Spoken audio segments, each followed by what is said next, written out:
LA 36 and KLCS present the high school game of the week, featuring the top boys and girls teams from the city section athletic programs throughout Southern California.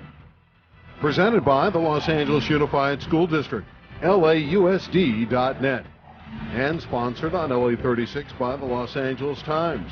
For news, scores, and schedules updated throughout the day, latimes.com/preps. Sponsored in part by the Los Angeles Department of Water and Power.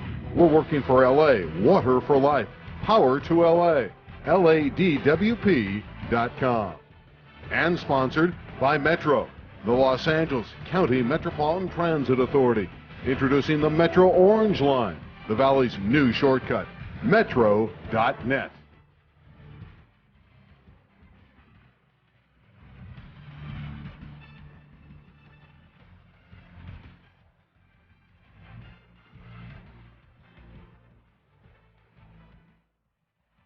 We were at the John Furlong Gymnasium about a month ago for the semifinals in boys basketball. Today we're here for boys volleyball, two of the top teams in the entire Los Angeles School District. Taft hosting a very solid team from Granada Hills. Hello everybody, my name is Randy Rosenblum, set to call the play-by-play along with Will Reinhardt, the head volleyball coach at Verdugo Hills. And Will, this should be an extraordinary West Valley League matchup. Both teams undefeated 3-0 in the West Valley. Absolutely. You talk about the West Valley, you're talking about the dominance of volleyball. The last decade, 8 of the last 9 city championships going to the West Valley teams. And these two teams have bad blood from last year. The semifinals, Taft knocking them out, so they're ready to get at it. When you talk about Granada Hills, arguably number 1 in the city, the best team in Los Angeles, Mr. Outside and Mr. Inside. We'll start with Mr. Outside. That's Jason Yang. Yang's amazing. The guy just jumps through the gym. He's really a man among boys. And the thing about Yang that you can look for is he can dominate a match. He's quick outside, and boy, you really have to watch out for him getting that game-changing kill. Talk about game-changing. How about Arthur Mogilevsky? We call him the Kiev Killer in the middle. Yeah, you also call him the Russian Rocket. I like that name for him as well. And he's a real stud as well. You know, coming over from Russia, he's got the kind of international experience that maybe some of these other kids haven't had. And boy, Mogilevsky, with that big wall, the Great Wall of Russia, I guess we could call it, he can shut you down defensively. On the other side, there's got to be guys to try to stop him from Taft High School. And what Armand Mercado, the head coach, has done at Taft, he's gone out and recruited other athletes. He's got Anthony Evans off the football team, and off the basketball team, Javel Boykins. Oh, Mercado is amazing with his ability to recruit these talented athletes from Taft. Evans, boy, you could call him hang time Evans. He can really jump. I think a 39-inch vertical with that young man. He's new to volleyball, but his athletic ability has really shown through this season. And Javel Boykins had a great match against Chatsworth when this team from Taft upset the defending champion. That's got to be the game of the year so far, the Chatsworth-Taft matchup. And Boykins was the difference. It's clear that he was able to step up. Only 4 or 5 weeks of organized volleyball under his belt, and he was the man of the match. Will, how difficult is it for these players to make the transition? They just came out from their respective sports to play volleyball. It is difficult, and that's something I spoke with Coach Mercado about earlier. He said that he's worried about their pass and he's worried about their team chemistry, but if they can put those two things, those two elements together, the athleticism should be enough to challenge Granada Hills. Should be a terrific match. Overall, Granada Hills is a perfect 6-0. Taft is 5-1. They lost one tough match to Silmar. We'll come back, get the first serve in there for you right here on LA 36 and KLCS.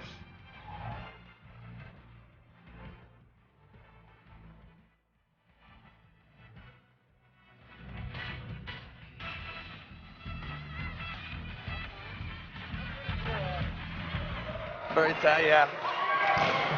A good look at Armand Mercado, the head volleyball coach of the Taft Toreadors in his 5th year, who orchestrated that big win earlier this year over the 4-time defending city champions from Chatsworth. Of course, when you talk about this league, the West Valley League, it is a very powerful league. As you see, a nice crowd filling in here at the John Furlong Gymnasium. Randy Rosenblum with Will Reinhardt. The third member of our broadcast team is Debbie O'Meara, and let's meet her for the first time today. Debbie?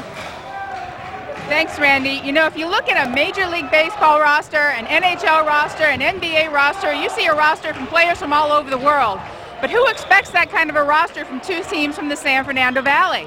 Well, sure enough, I spoke to both teams before the game and asked them just where either they were born or their parents were born. And this is the list I've got: Afghanistan, Indonesia, Iran, Israel, Italy, Korea, Philippines, Russia, Thailand, Vietnam. All will have representation out on the court today. I talked to these guys if there was ever any friction, anything that came up as a result of having such a mix of cultures. Not a bit of it. Each and every one of them said that once they got on the court, they're nothing but family. They just love playing together. Because volleyball is just one of those universal languages. Randy and Will, back to you. Thank you very much, Debbie. That's so great to hear when you have the cultures mixing and mixing well. Absolutely. It brings that international flavor that we love to see in volleyball. It's a great international game. Just had the Olympics a couple seasons ago and saw so many new stars. And here we see the young stars of the future being made. Taft, Granada Hills, two really exciting programs from the West Valley. Well, Granada Hills, the favorite to win the city championship this year. Many think Jason Yang is the best outside hitter in the Los Angeles Unified School District. Eric Rosenfield is the setter. Earl Kim is the libero. Dan Shea. Number 17 there, Chris Nakponsur, outstanding junior outside hitter. And then the great all-city middle blocker, Arthur Mogilevsky. That is the group that will be showcased, the key players in this one. See, they're jumping up and down for Granada Hills. Oh, they're pumped. Granada Hills has got a bitter taste in their mouth. Last year, they lost in the semifinals. They were ranked number 1 going in and expected to win the city championship, knocking off Chatsworth. Instead, Taft was able to come up with the 5-game upset. So this is the first time these two teams have seen each other. Well, there's some talent on the Taft side as well. Malal can put the ball down. Sean Sasunas is another very good player. He's their libero. What about Norze? Mobin Norze, just another Norze setting Taft. Every year there's a different Norze. Mobin is a very good one. Then the outstanding athlete off the basketball team, Javel Boykin. Sean Adut is the leading man putting the ball away so far this year for Taft. Had 12 kills in that big win over the Chatsworth Chancellors.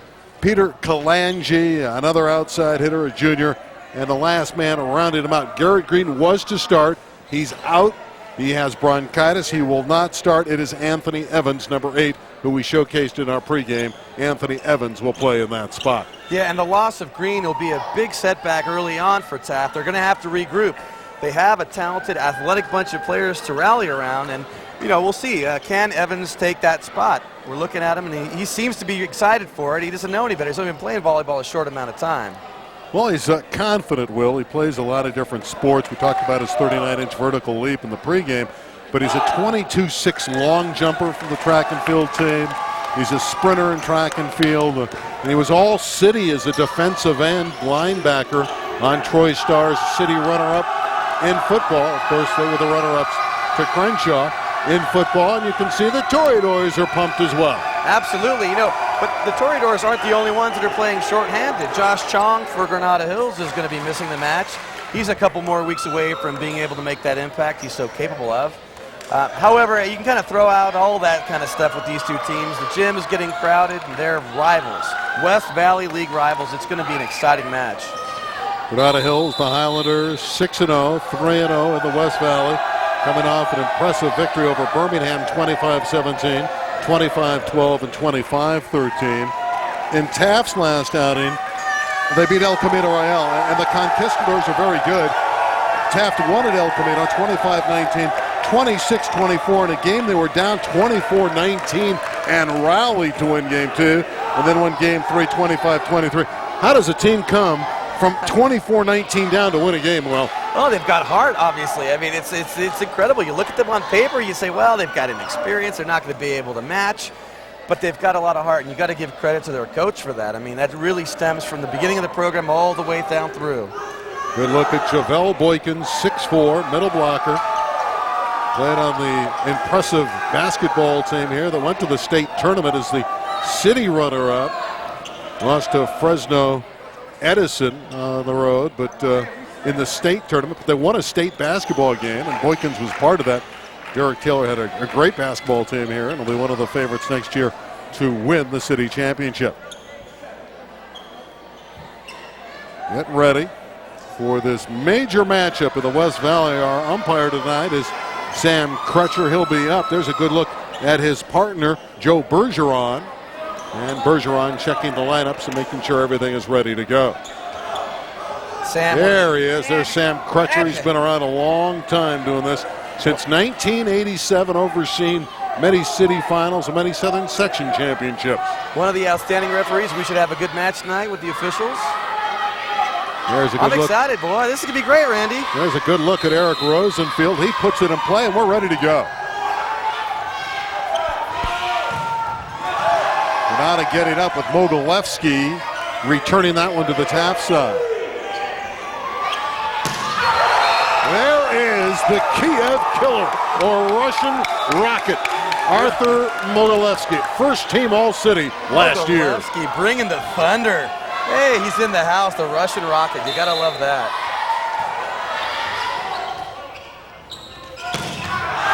Getting that one through is Javel Boykins. He doesn't look like a rookie, does he? No, he doesn't. And if these first two sequences are any indication, we've got a slugfest on our hands. Look at the extension. Tremendous athletic ability there. Javel said he loves volleyball, just starting to play. Off the basketball, it's in, and looks very fluid, certainly off that first attack. Absolutely. Brian Mogbitong serving. Mogbitong, a senior outside hitter.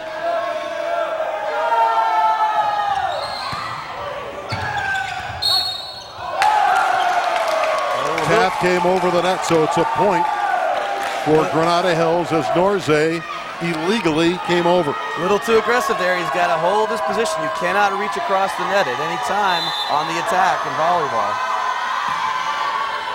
That's 3 out of 5. And that time, Boykins unable to clear the net. Well, you got to live with that. With a player like Boykins, you know, the upside is tremendous athleticism, but he's going to make those errors.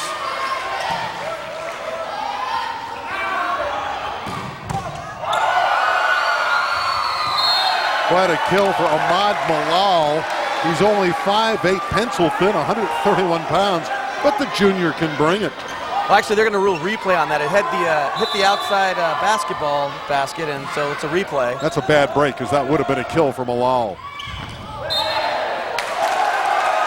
Boykins on the net, point Granada Hills. So 2 hitting errors on Boykins. You've seen on that first kill his ability to really put it down, but now 2 unfortunate errors. Granada Hills serving tough. Malal again, and this time he has a winner. I like Ahmad Malal. Coming in with that nasty cross-court action. Getting inside the block, that'll do it every time.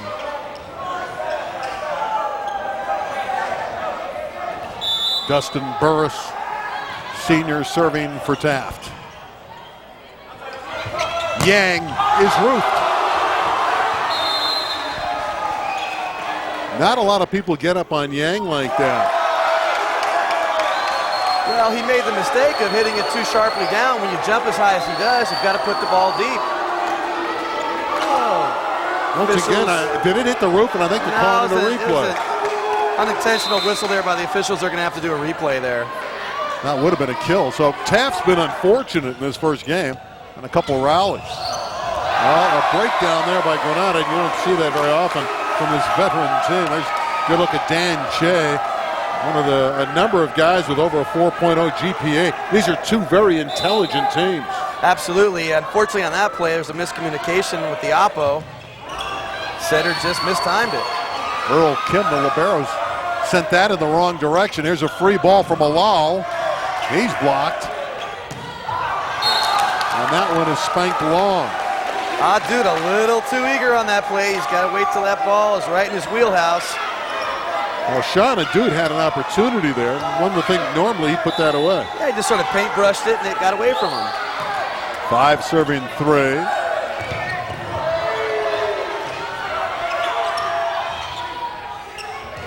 Yang. Boy, he's good. Jason Yang is big time, number 1. Big mistake for Taft. You cannot free ball this Granada team or you will pay.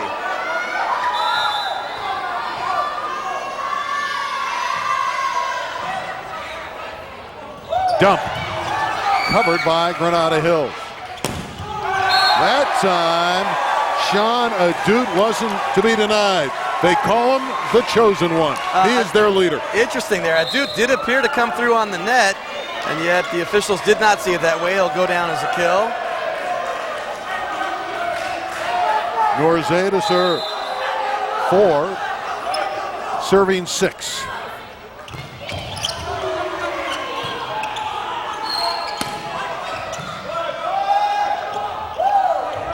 Malal with the left hand. Opportunity for the Highlanders. Yang is played. Malal. Nice up by the Highlanders. Still going.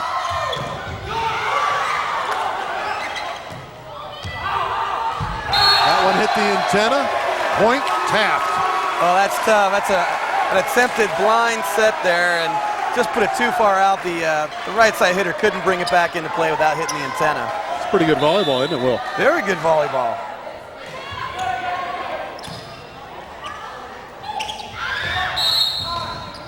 They'll try it again, and this time they got it. Violation as well on Taft. So it's 7-5 for the Highlanders. Also known as the Great Scots. Akmel Garwal, senior setter to serve. JV last season, up to the varsity this year. Malal. Ahmad Malal, he's the one guy that, we didn't talk much about, but obviously he brings some pretty heavy heat. Oh, absolutely. I mean, unfortunately for number 21, Leo De Vera there, he just didn't seal the block. He had his man. Ace serve. Ahmad Malal with the jumper. Yeah, bringing the heat. Catching Granada's defense, sleeping in the back row. I think maybe they were still thinking about that last play. The draw is 7. I'm amazed how well he controls that jump serve. Evans with the tip, played by the Highlander. Yang put it down. Jason Yang. Yang on the right side is exciting to watch. He has a solo block situation here. Forget it. You're not going to stop with one guy. You know what catches my eye here, though, Will, immediately is we all thought that Taft might be down a little bit this year. No, sir. They're a city contender, quality team, putting balls away. Isn't that amazing? And Armand Mercado, he just brings it again and again. He told me one of his players, not playing night, Garrett Green, is dating Samantha Potter. If you got to get the girls team to start dating players to get them on recruiting, that's a great technique. Well, Samantha Potter, arguably the best athlete at Taft High School. Cross country, track, soccer, and volleyball. Also a great student. Another point for Taft, and the Toreadors lead 9-8. They're playing well. Making it through. And that guy, Brian Magbitang, better in the front row than the back row, but he's playing well all around right now. He gets the carom.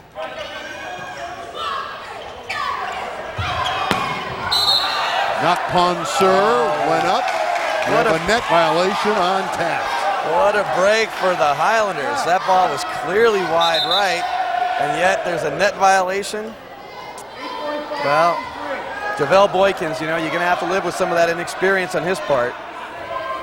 Kevin Tran, the back row specialist, serving for the Highlanders. Served it out. No good. That's a 3-point for the Toreadors. Yeah, with that side-out scoring, it used to be just give it to the other team, but now with rally scoring, any serving error is just magnified. And we go to 25. You got to win by 2. Best 3 out of 5.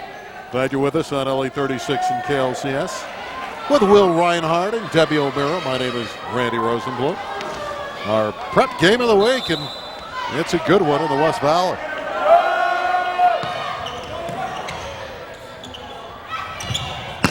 Nakpansur is dug.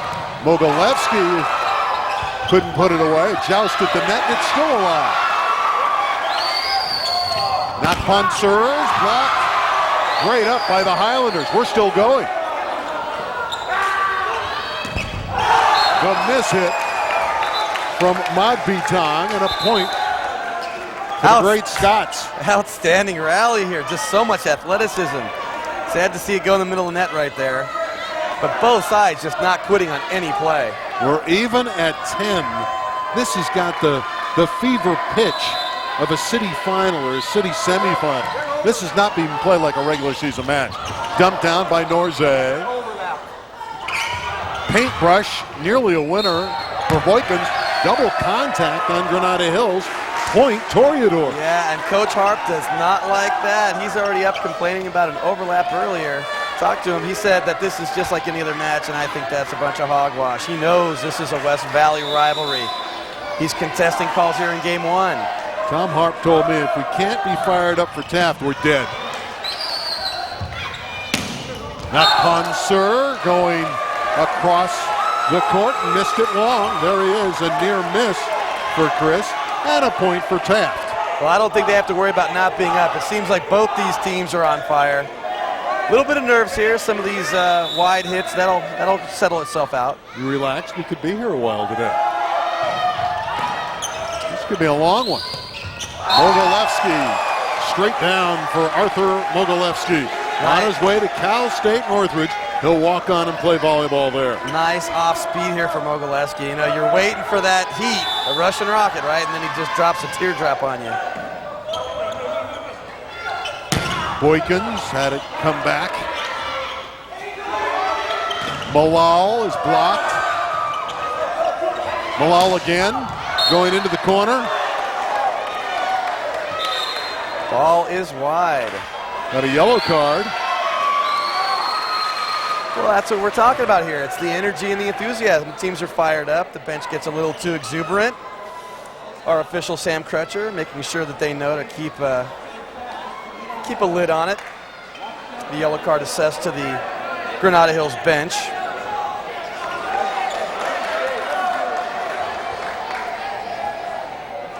Yellow card for number 15, which would be Garwal if it is Granada Hills who is assessed with that yellow card, and I believe it was. Yeah, and it really could have gone to any one of a number of guys. There were 3 or 4 that stood up to dispute the call. Well, they yelled at number 15, and that is Akmel Garwal. There's number 15. He's okay with it. We're even at a dozen. Boykins winding up. Couldn't put it away. Yang. Nice up by Boykins there. Malal with the tip is down. Great read by Malal. Absolutely. That's kind of a signature Taft play. Taft is not only a strong team, but they're a smart team. And that's one of the things that usually gives them a little edge on everybody else. They know just when to put the off speed. Burris serving. Lofting that one high into the air. Mogilevsky is blocked. The chosen one, Sean Adut. Adut's happy with that. Feeling good. He knows Mogilevsky's got the reputation. He's been waiting for this opportunity to show what he can do. Adut 6'3" and 145 pounds. Oh, rejected. Yang going down the line. This is high quality stuff at the John Furlong Gymnasium. You got to feel for Nurze. I mean, he's a tremendous athlete, but he is just outsized here. Look at this. Go right over top of the block. Yang just got about a 4 or 5 inch. Islanders down by 1. Adut couldn't put that ball away. Yang with the tip. Pancake dig nicely by Malal. Malal's everywhere. Yang. Another violation on Taft. Taft's made a lot of mistakes. That's the reason this first game is even. Yeah, you know, and the other reason is, you see Jason Yang there getting his 4th kill. He's just tenacious, and going up against Nurze, that's just a tough matchup. Tip down, beautifully done by Adut. That's senior, best hitter, best blocker on the Taft team. Well, and we're going to see that tonight because obviously both these teams can match up on the power side of the game. The athleticism is tremendous. So it's going to be decision making, and that play by Adut. We know we can hit it hard, but sometimes the soft touch carries the day. Mobin Norze with the jump serve. Yang, the off-speed shot did not fool the Toreadors. Evans is blocked. Free ball for the Highlanders. A lift on Adut. Point Granada Hills. Nice quick offense by the Highlanders. Able to sneak that one in under the middle. causing the lift. Adut just wasn't able to come up with it. Garwal will be serving. Really improving. Really come on this year. Backup setter for Rosenfield. Really an interchangeable part. There's another one through the middle. Shot through there by Sean Adut. Well, Adut and Yang are just matching each other right now, shot for shot, 4 kills apiece. They show them the touch. They show the power right there. Thank you very much. I like how quick Adut gets up. A quick jumper. That serve is out, and we are even again. Ahmed Mal, that's just a cardinal sin. You get the nice side out. You want to make sure you put pressure on your opponent. You serve it wide. Point Highlanders. 16 apiece in game one. Hard fought. Hey, look Great at this. focus on both look sides. Look at this, Randy. Yang has hit the ball so hard, I think it deflated. He had to get a new ball.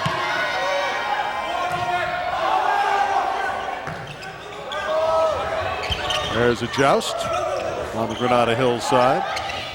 Not Ponser's roofed. Yeah. Sean Adut hitting and blocking. Trying to take Adut line, trying to take Adut angle, just not going to get through there. I love the way he celebrates too. He has a good time. Absolutely. Oh, he's got a passion for the game.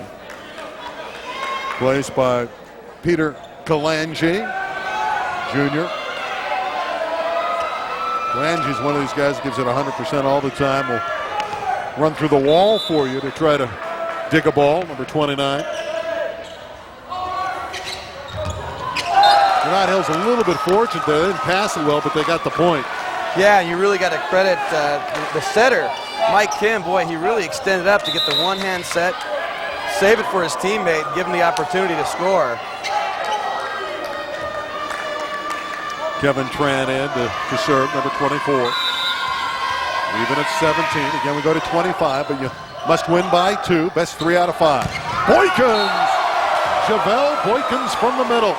Boykins turning nicely on that ball. He saw Mogilevsky right through the middle. He turns his shoulders and whack! He's right through. Boykins not intimidated by the all-city player Mogilevsky, who's right in front of him. Yeah, that's the great part about a rivalry. It doesn't matter what the credentials or recognition of the other team is. They're your arch rival. Rahimian, the left-hander, putting it in play for the Toreador. Now Ponser is dug by Sasunes. And there's a block by Mogilevsky.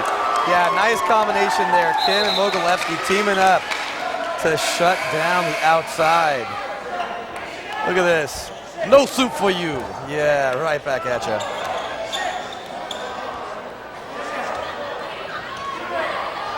Eric Rosenfield, we're right where we started. First game. There's Tom Harp in his 22nd year. Coached football for many, many seasons at Granada Hills. Yeah, Harp He won 129 games as the football coach there over 17 years. Actually coached the girls soccer team for 3 years, twice into the semis, one into the final. So he's got a pretty good track record. Well, he's a solid coach, and he's known for being intense. But the thing about that is it brings out the intensity of his players, too. You can see his teammates, his players have tremendous intensity on their side. What's going on here? Why the discussion? Well, you know, it looks like Harp is concerned about an overlap, and I'm not really sure why they're stopping the match for it. But they are going to get the ball. Granada does have the ball, and let's see if they're going to get the overlap call. Looks like Taft's alignment is correct. The referees will keep an eye on it. Even at 18 in this first game. Short serve, and now we get an overlap call. There, I did say it, and explain what's going on. well, you know, you have to stay in the correct rotation here in volleyball. There is 6-player rotation, and in order to get the defensive alignment the way they want it so they can have the right men passing, they'll stack the players. Now the question is, did one of the players overlap? Well, they're not calling an overlap, they're calling a replay now. So Yeah. we're tied at 18 again, and gets a little bit confusing. We've had a number of overrolls and changes. Here Boykins hits it, and he hit it out. And it's 19-18 for Granada Hills. Just a wonderful first game here, Will. Unbelievable. Yeah, well, we knew it wasn't going to be a blowout one way or the other. These two teams have got so much attention on each other. They came out to fight. Miscue there by Taft, and Mogilevsky makes him pay. Well, you can't make those kind of mistakes. No, because you know that this match is going to be decided by just a few mistakes here or there, and that's one of them. Coach Mercado not pleased. He's going to have to take a timeout. Granada Hills bench is alive after they go up by 2 here, 20-18. That goes back to that chemistry issue. Taft is a young team, and even though they are loaded with the athletic ability, they're going to make some of these mistakes like we just saw in that last play. Are you surprised how good this Taft team is? This, again, was a year where they were supposed to be a little bit down. Yeah, except for that Taft doesn't really rebuild, you know? Taft reloads, and you can see their JV team. We saw the earlier match, their JV team has got some real talent on it. So we know that Taft with Coach Mercado is just going to keep bringing the athletes. When he doesn't have them, he'll go ahead and recruit them from the basketball team, track team, whatever. Go get Sam Potter out there to recruit for him if he has to. And, you know, they're right back where they've been for the past decade. Well, who can challenge these teams from the West Valley? Is there anybody? Well, you know, obviously the top 3 from the West Valley, and you can even throw in El Camino in there, the elite. But Sylmar showed a big upset early in the year by knocking out Taft in 4 games. So Sylmar has got to be considered one of the top 4 or 5 teams. What about on the other side of the hill? On the other side of the hill, some of the usual suspects, Narbonne and Palisades, look to be strong this year. You can never write off University. They've won multiple titles there, and they'll be in the mix as well. But the West Valley has got the strength right now, and they should be among the elite once it comes time for playoff seeding. Highlanders have opened up a 3-point lead. Taft needs to put a ball down. Boykin struggled with it. Again, he's not hooking up with Norze. Yeah, it's that timing factor, you know, and Boykin does have the amazing jumping ability. However, with his inexperience, he's going to miss-time some of those plays. C.R. Norze comes in. That's the first cousin of Mobin Norze. Coach everywhere. Mercado knows his back's against the wall in game 1 here. He wants to make sure he's got sure decision makers. One Norze setting up another. Again, they're cousins. There's Mogilevsky, just too dominant at the net. Arthur Mogilevsky's been the story late in this first game. See, but that's the trade-off that you make. You take out a guy like Boykin, who is, you know, a huge physical presence at the net. You bring in Norze, but on the downside, you've got Mogilevsky who can just sky right over him. So you're kind of caught in a catch-22 there. We saw Arthur Mogilevsky last year in a big win for Granada Hills over Chatsworth. Chatsworth went on to win the city title for the 4th time. Mogilevsky was mighty impressive in the win last year over Chatsworth High School. He's even stronger and smarter this year. It's amazing. These teams are really battle-tested. I talked to Coach Harp. He said Granada's already got 2 tournaments under their belt. They're semis at the Redondo tournament. They made the semis at the Dos Pueblos, both elite Southern California tournaments. And from playoff experience from previous years, guys like Mogilevsky, guys like Yang, they're going to lead the way. And we see here a 23-18 lead. You got to give the experience edge, maybe what's tipping game 1 here in the favor of the Highlanders. I don't think there's any question about it. You see that Highlander group there is very much alive, very confident. Highlander volleyball. And I would think that Taft is the underdog here against a Granada Hills team that is so experienced. Here's Rosenfield. He's only a junior setter, but he started last year as a 10th grader. Makes the smart sets, just a solid player. Finally, a kill put away for Taft by Brian Magbitan. Much needed. Well, the Toreadors are smart hitters. They run the right side there, and he delivers. You know, what can you say? They've got a lot of pluck, this team. They're not going to quit, not throughout this entire match. 19 serving 23. Islanders need but 2 points to win the first game. And there's Mogilevsky. Somehow that ball came back. Taft still in the rally. Malal got it through. Huge play. I mean, Yang absolutely pasted the ball, and you got to think that there's no chance. And the reaction play, boom, Taft right back in it. And speaking about back in it, Boykins is back in. What a play by Malal. Oh, yeah, absolutely tooled those Highlanders up there at the net, giving his team a little breath.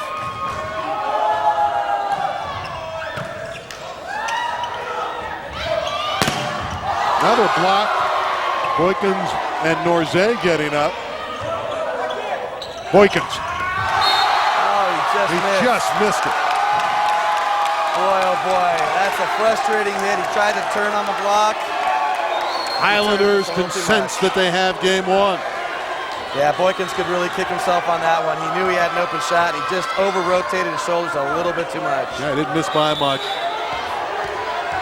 24 to 20.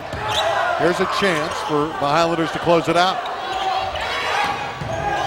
Shea did not put it down. Mogilevsky. Oh, no! Double contact on Taft. Point, Granada Hills. Game, Granada Hills. Oh, that's frustrating. And it's the team captain, Russell Ilje. Boy, that's just really, really frustrating. 25-20, game one to the Granada Hills Highlanders. Sensational first game, but late in that game, the experience of the guests from Granada Hills able to overcome the athleticism of the Taft Toreadors. There's some of the fans here at the John Furlong Gymnasium. They play at Jim Woodard Court. See, these fans are into it, and they're very knowledgeable kids about the game. Here's game point. Well, Taft, obviously they brought their shovels. They're just digging everything. And unfortunately there we see, and I said that was Ilje. Actually, that was Sean Sussenes. And he makes the error on the pass over the net. Unfortunate way to end game one. And let's go to Debbie O'Mara. Debbie, what do you have for us? Randy, we know that Mommy Nuss guy comes with his game. Did you know that he comes with his entire clan? I am surrounded by some 20 to 25 of his closest friends and family. And two of them are, of course, we get as many as 4 generations of Nosegay right here in Taft Volleyball. And with me, I'm surrounded by his parents, Mateen and Trina. Now, Mateen, all these volleyball-playing sons, how was it that they came to choose volleyball? I don't know. Somehow the first one started playing volleyball, and then the rest of them followed. And they all managed to play the same position. They're all good setters. They're all good setters. I think it's in their gene. So they are all good setters. My first one was all-city player, and second one went to the championship, and third one is right now playing. Are they very competitive with each other when they're at home? Yeah, sometimes they are. Sometimes they are helping each other a lot, telling their mistakes. Especially the older ones, they are telling the mistakes. And yeah, when we are playing in the parks or somewhere, then they are very competitive. Now, Trina, I hear there's another one coming up behind these. Yeah, it is. I think this one is their win. Yeah, the second one. Maybe they'll win that one. Yeah. I hear the younger brother. You've got a younger son who's ready to follow in his brother's footsteps. Yeah, of course. About 5 years. No, about 3 years. He is coming in this school. Yeah, maybe he's the star. Well, do you enjoy watching them, or is this awfully nerve-wracking for you? Of course. I enjoy all the game for each of them. I enjoy the game. Yeah.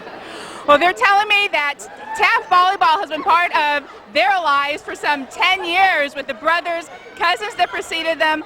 That's part of their lives. I'm sure Taft Volleyball has been happy to have them too. Back to you, Randy and Will. All right, thank you, Debbie. The Norzays are something special. And there's Norzay setting it earlier in the game on a perfect set to Sean Adut. You see Adut celebrating, but it was the Norzay set. And I'll tell you, the Norzays have set up Taft for the last decade. Yeah, absolutely. I mean, their decision-making has always been excellent. They're tenacious. They're not the biggest guys in the gym in terms of stature physically, but they jump really well. They're athletic. And gosh, I don't know where Taft gets all these Norzays, but I'd like to find out. Pretty tremendous players. I'm sure you'd like to have a few of them over at Verdugo Hills. I've asked Armand Mercado a few times for some Norzays. He doesn't seem to want to loan them out. All right, it'll be incumbent, one would think here, Will, for Taft to try to rally back here and get a game. You know, I just don't think Taft is the type of team to panic. So they did lose that first game, and they obviously had some key mistakes right around 17-all that gave the separation to the Highlanders, but they're not going to panic. It's their house, their gym. These guys have confidence. They'll come back strong as ever this game. Taft serves. Here we go, game two. Mogilevsky punching the first one through. Outside, Che is done. That's some battle with Mogilevsky and Adut. Yeah, you know, Taft's defense can frustrate you, and I'm sure that as the season goes on, Granada Hills will have all kinds of opportunities to wipe out teams, but they're just not going to wipe out this Taft team. First point of the second game goes to the Highlanders. Off the net, you can play it off the net. Yang with a BB. Wow, and Dan Che showing some defense there. Looked like the kill was off the block. It was going to drop, and Che somehow, some way saves it. Some thunder there from Jason Yang. And Adut returns the favor with heavy heat.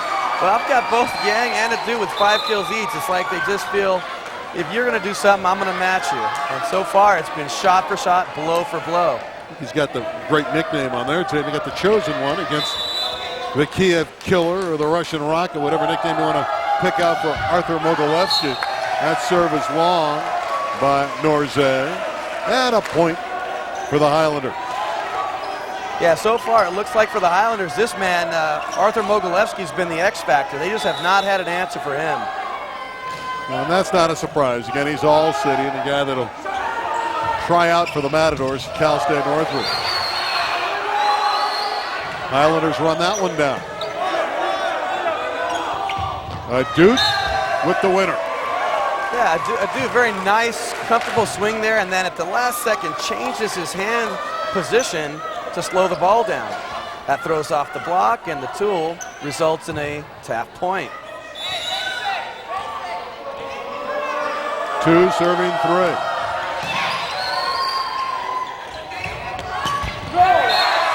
Rare hitting error by the Highlanders. A mistake from Dan Che, their opposite. Yeah, Che trying to get a little cute on that swing. He might have just gone with the power. It looked like he had a seam in the block, and instead he chose the off speed. Tied at 3 apiece in game 2. Yang tooling it off the block. Point Granada Hills, and they lead once again. Yeah, you see there, Evans is up there with Adut, and they're trying hard to shut down Yang, but he just is so dominant. 6th kill on the match.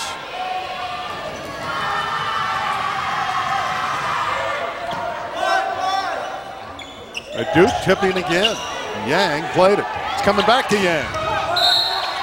We have a violation on Taft. How many times has Taft been hit with running into the net? Probably 6 or 7 already. Well, you know, and that one actually, we see Adut in the net there. That was a big mistake for him. He's an experienced player. With some of these younger players, Evans, Boykins, we kind of expect a few mistakes, but it is definitely hurting the Toreadors.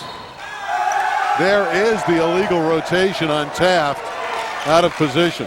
Well, you know, again, if you're not familiar with the game of volleyball, and I see, you know, Coach Mercado yelling at Evans there, you're going to make some mistakes, and, well, there you go. It's good coaching, too, by Tom Harp and his group to make the officiating crew aware of what Taft is doing. Well, they asked for it in game 1, and officials are now very aware of that particular rotation. That one's bumped out. Another mistake, this one by Sean Sasunas, the 17-year-old senior and captain of the Toreadors, and a great start for the Highlanders. You just can't give up cheap points like that. Granada Hills is going to maintain the pressure, and those are freebies. Adut with the left hand. Not much behind that one. Plenty behind that one from Mike Kim. The opposite, 6'2", 175-pound senior. It's all Granada Hills. Kim takes a great angle there. Brian Mogbitang unable to seal the block. He leaves the opening. He's tooled out of bounds, and Taft has got to regroup. That huddle has to be ecstatic right now. Tom Harp's guys got it going.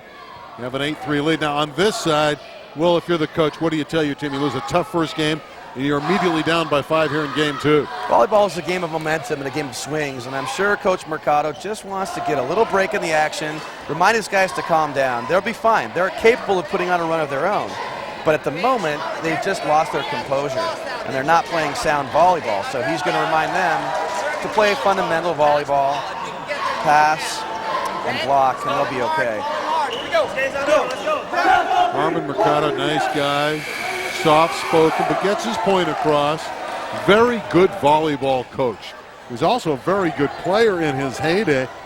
At Franklin, he was an outside hitter and a middle blocker. He was all city there. Well, he's well respected not only by his team, but by his peers. And certainly one of the bright young coaching stars in the LA City. He needs to get his team going. That one came back. It was rejected, and it came right off of Mag B. Tong, and it's a point for Granada Hills. Yeah, but Randy, I mean, you absolutely have got to put that one on Nurze. He put the set way too close. He did not give his hitter any angle to swing at, and you got a big wall like Granada, you're just asking for trouble. You've got to give the hitter some room to work with. 9-3 for the Highlanders. And they appear to be having fun now that they've opened up a lead. I'm sure they don't mind being ahead by 6 at this point. Also have a game in the bank. That always helps. Winning 25-20 in game 1.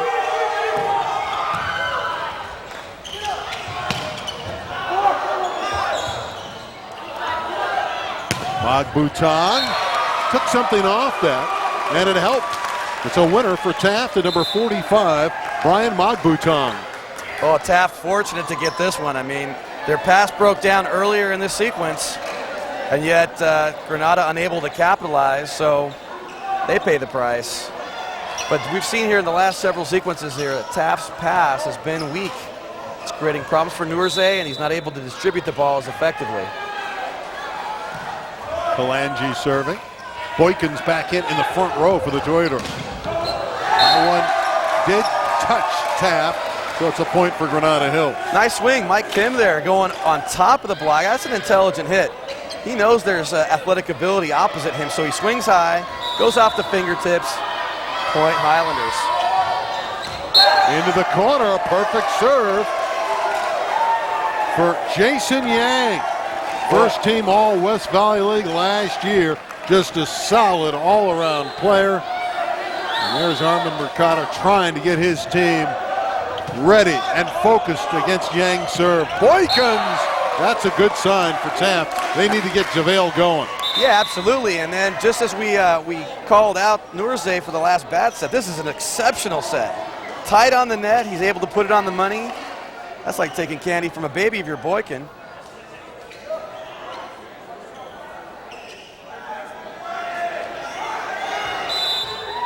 Five, serve at 11.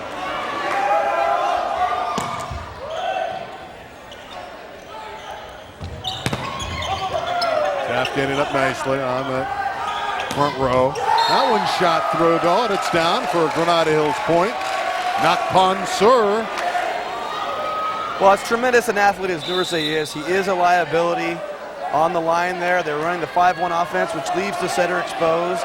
And against a bigger outside, you can go over top of them. And Granada has gone line effectively against Nurze. It's worked pretty well for them. Boy, the Highlanders look like the top team in the city in this game. Tran serving. And Magbutong, number 45, has played effectively in this one for Armand Mercado. You have to just scratch your head. You look at this Toreador team and you don't understand how they can be putting this kind of pressure on the Highlanders given their size differential, but these guys can elevate. Magbutong serving.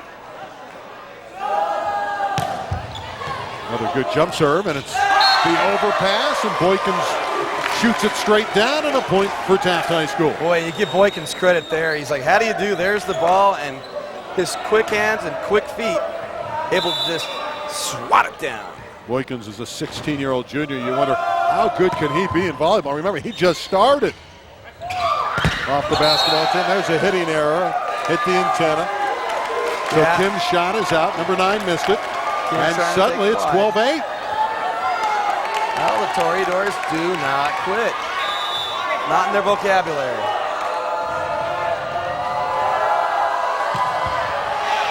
The jump serve is long. Magbutong needed that one. He was trying to will it in, but it's just a couple inches long. He knows. He says, my fault.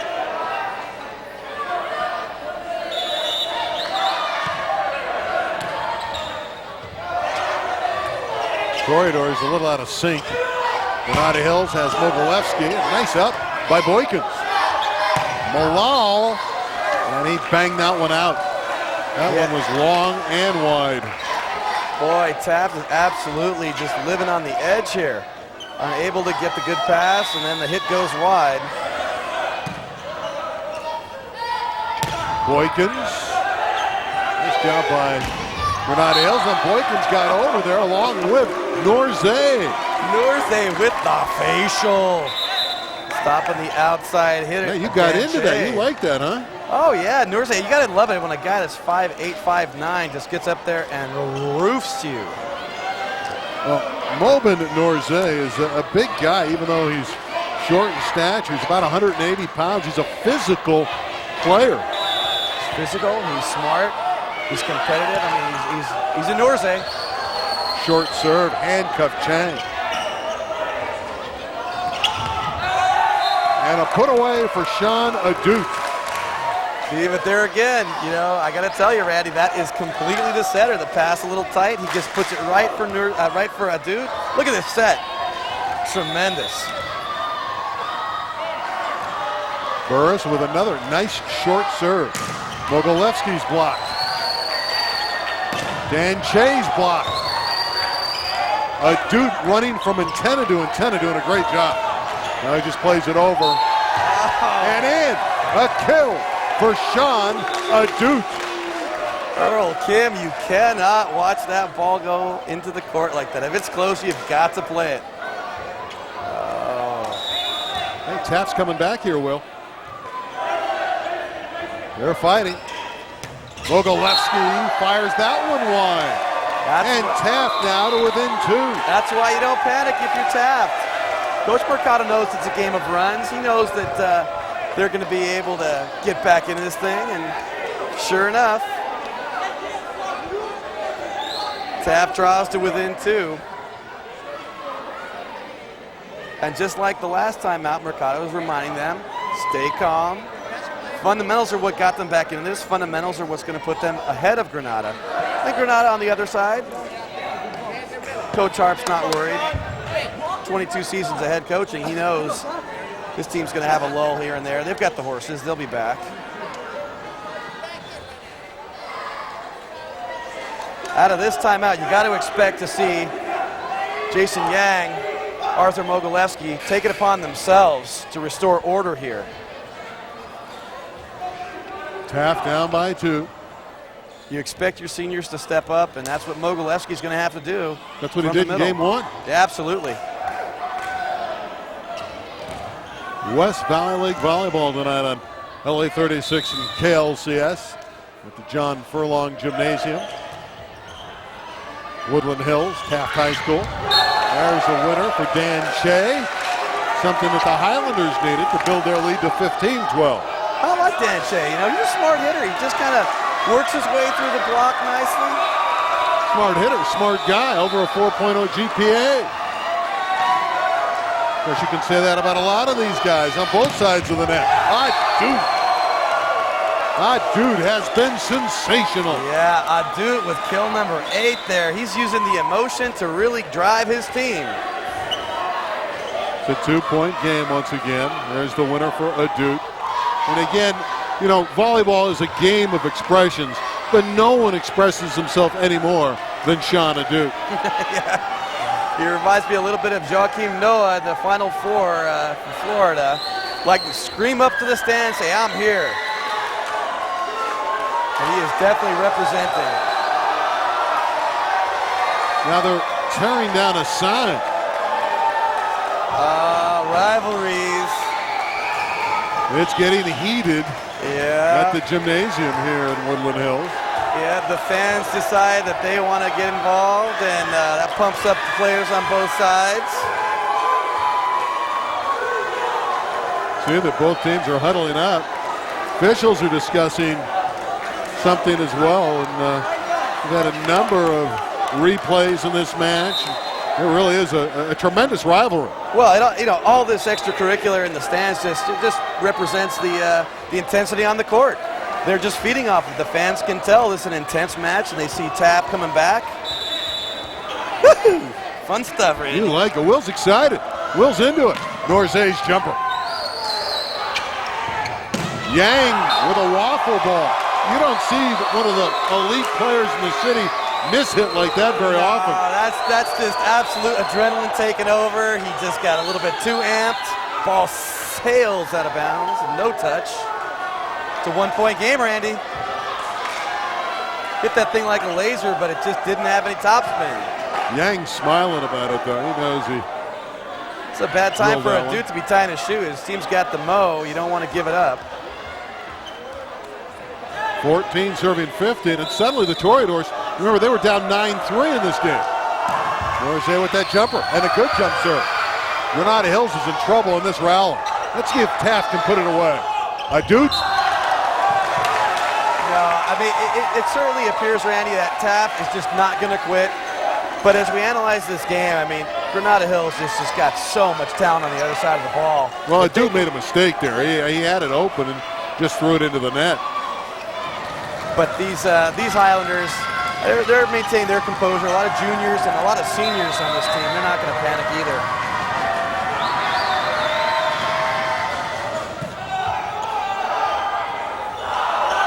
Evans. And a point for Granada. They blocked him. Well, Nourzay set that as though he were setting a guy who's been playing for volleyball for years. And Evans waiting for the big high ball. He's late. Causes him to go in the net. Yep. They had that walled off. Halal off the tape. Here comes Yang. And Yang had a couple of hitting errors here. Another point for Taft. Uncharacteristic for Jason Yang here. He's put 2 balls out of bounds. And just when his team needs him to step up, he's falling short. Let's see if he can respond now. Malal, who has a tough serve, will put it in play.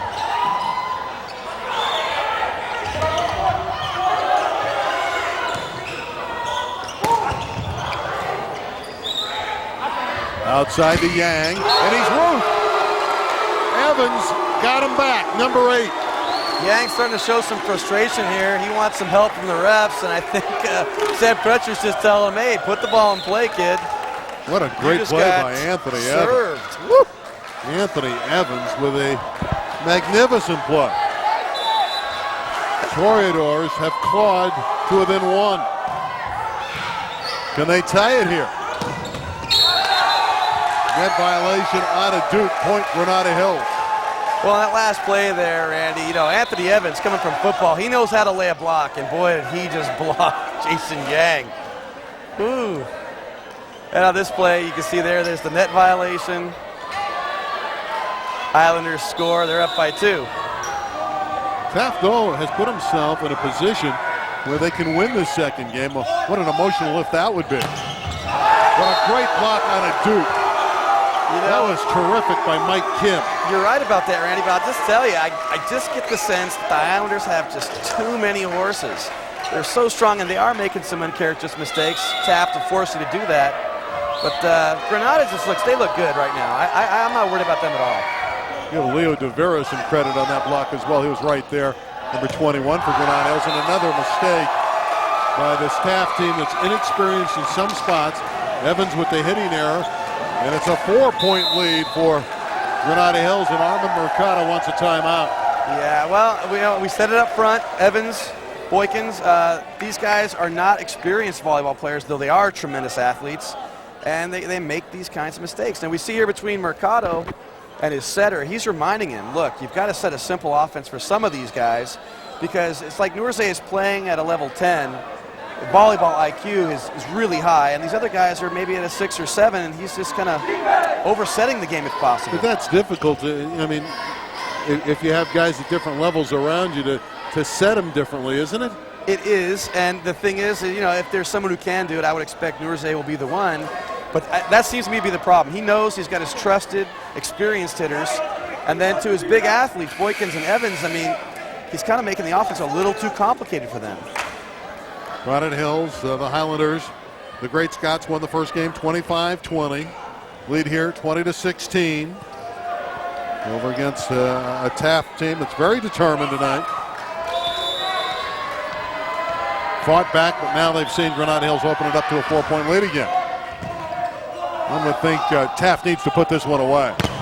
Butag is blocked. Evans taps it over. This could be trouble. Here comes Yang. Evans responds. Anthony Evans with the block, and a magnificent one at that. So what do you do if you're Mercado? I mean, Evans made that horrible swing on the last kill, and then comes back with his dynamic block at the net. You know, you got to live with it. He's going to go as far as these guys will take him. Peter Kalanji. Soft serve. That one is tipped wide by Kim, and another point for Taft. Once again, the Toreadors have crept back into the second game. Yeah. Within 2 again. And Granada Hills making some uncharacteristic hitting errors. I mean, they're making a big mistake by allowing these Toreadors to stick around. Here comes Kim. Kalanji with the save. Boykins with the left hand tap over. Yang with the roll shot, and he got it. Jason Yang just showing you an assortment of shots. Yeah, and good for him. You know, I mean, everyone knows about his power, but look at this little roll shot. I gotcha. Oh, yeah. Jason Yang, intelligent hitter. 21 serving 18. Boykins. That was a perfect set. His perfect set, and boy can sky on that. He jumped over Leo De Vera and ripped that shot on the angle. Look at this, right over the block. Forget about it. He's been playing for 4 weeks. I got to give these guys credit. You know, Boykins and Evans have really impressed me. They shown some inexperience, but boy, their athleticism more than makes up for it. And I'm impressed too the way Armand Mercado's handling his team, and you know, he goes over, pats him on the shoulder, encourages his players. Perfect serve played by Mogilevsky. Not Pansur is done.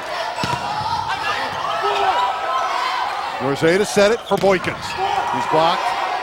Norzay for Boykins again. This time he got it through. Point, Taft. Slips it through, and every time you think Granada's just about to put the nail in the coffin, Taft comes up with a miracle. He was blocked on that play, but he somehow manages to slip it through. Oh, Granada, you got to seal that block. Well, again, Taft serving to try to tie game 2. 25-20 for game 1 for the Highlanders. Rahimimian will serve again, the left-hander. Well, he served it too long. There's a guy pumped up. He's just too fired up. He's pumped up, but boy, did that cost them. They're down to crunch time here. Granada puts in another point or two. I mean, I don't see how Taft can come back. They have got to side out immediately. Fran serves. Norzay playing outside. Taft off balance here. Sasunas bumped it wide. Point Granada. See, we see off the block, Boykins was unprepared to get the carom. His poor pass puts Taft in trouble, and they just send it out of bounds. This is big trouble for Taft now. You just get the feeling, Will, in crunch time, the Highlanders are more mature. Mogilevsky got it through again. Arthur Mogilevsky, 24-20 for the Highlanders, and game point. Yeah, Mogilevsky for the Granada Hills Highlanders. Mogilevsky had been quiet up to that point. He's got a 6th kill there. Well, there's that senior stepping up, making the play.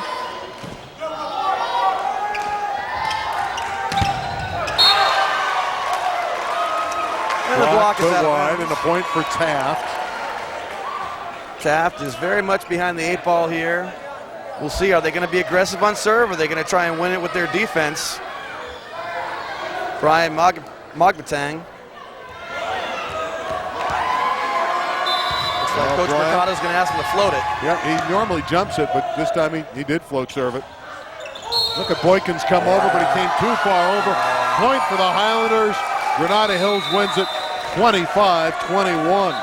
So they're up 2 games to love here. Tough games, 25-20 and 25-21. Right now, maturity's the biggest difference between the 2 teams. Yeah, I mean, that's Boykins right there. He's showing his athletic ability, but he's got to know that the ball on top of the net, if you reach over, you're just giving the game away. And so that maturity factor, the experience factor is just causing Taft to unravel at key moments. The float serve here, it's a terrible pass, actually. But you know, unfortunately for the Toreadors, Boykins bails out Granada. Sam Crutcher right on the call, absolutely correct. Well, now the pressure really shifts to Taft, down 2-0. There's Tom Harp. His team is very confident. Well, slow down here a second, Randy. Don't go burying the Toreadors yet. I'm not burying him. I just said there's a lot of pressure on him at this juncture. Okay, I'm just checking. They've got a pulse. And looks like All right, Toreadors will try to rally in this third game, and in between games, while we have the time, let's check in once again with Debbie O'Meara. You know, plenty of these athletes play more than one sport. Not many of them play more than one sport in one day. But that's exactly what Granada Hills' Mike Kim did today as he swam in their meet against Chatsworth, which they won 4 events, 2 individual and 2 relay, and is here playing tonight. Now, I asked him if he thought that swimming today would affect his game tonight. He wasn't sure. He said this is the first time he's done it as varsity in both sports. He wasn't quite sure if it was going to be quite the same. As junior varsity, he could handle it. Varsity turns it up just a notch. Well, Mike and his 4.02 GPA have recently been accepted to West Point. And I asked him why West Point. And he talked to me about the discipline, the honor, the code of ethics in an institution like that. And he talked about the activity that he'll be able to have, the constant challenge of being surrounded by people that he truly admires. He considers himself a highly ethical and honorable person and wants to see just how far that environment will carry him. Now, he's already a young man that his coaches can respect, his parents can be proud of. He'll be wearing a U.S. Army uniform. We can all be proud of him. Randy and Will, back to you. And Debbie, I think he can be proud of what he's already accomplished today with his work in the pool and his work here at the gym. Yeah, and I'll tell you what, Kim has really come up with some outstanding attacks in this match. Doesn't seem like he's too worried about it. I think the swimming actually warmed him up. His muscles obviously no worse for the wear.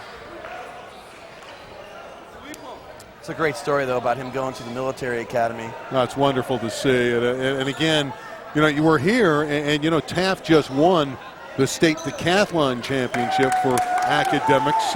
And these are 2 very intelligent groups of guys, just happen to be very good volleyball players as well. Absolutely. True student athletes. You go to a place like West Point, you're not going there to make a pro career out of swimming or volleyball or anything else. You're going there for the academics, and obviously in his case, he's going there for the honor, the leadership. Sure, he'll be an outstanding young cadet. Well, many teams might fold up the tent here when you're down 2-0, but when you have a guy like Sean Adut on your side at Taft, you know he's going to try to rally the troops. Yeah, and let's not forget Nursey, the setter. I mean, they're one of these teams that can absolutely come back in a heartbeat. Up 2-0. I would not fall asleep if I were Granada. Malal shoots that one down the line for a point. I think it's incumbent, though, for Taft to get off to a better start. You know, they fell way behind in game 2 and had to rally back before they lost it at the wire. Yeah, that could be a great recipe for their success right now, Randy. If they're able to pull ahead by a few points, it might give them the confidence to get back into this match and take game 3. Dustin Burris to put it in play for the Toreadors.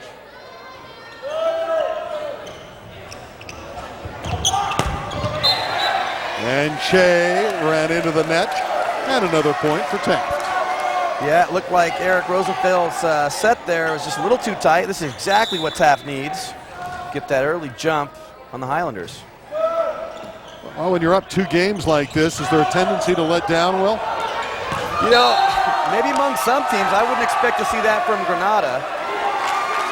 They know by experience that it's not over until the fat lady sings, as they say, and so. Another violation on Granada Hills, so that Mogilevsky kill taken away. I'm a little mystified by that call. I think Alex Mogilevsky was as well, but it's 3-0 Taft. I think Tom Harp is a little surprised by that call too, although he's sitting and seems to be very relaxed on the Highlander bench. I think Tom senses his team is in control of the match now. The thing is, they've got to maintain it. And there's Mogilevsky with the sharp angle winner. Yeah, Mogilevsky just chalking up another kill.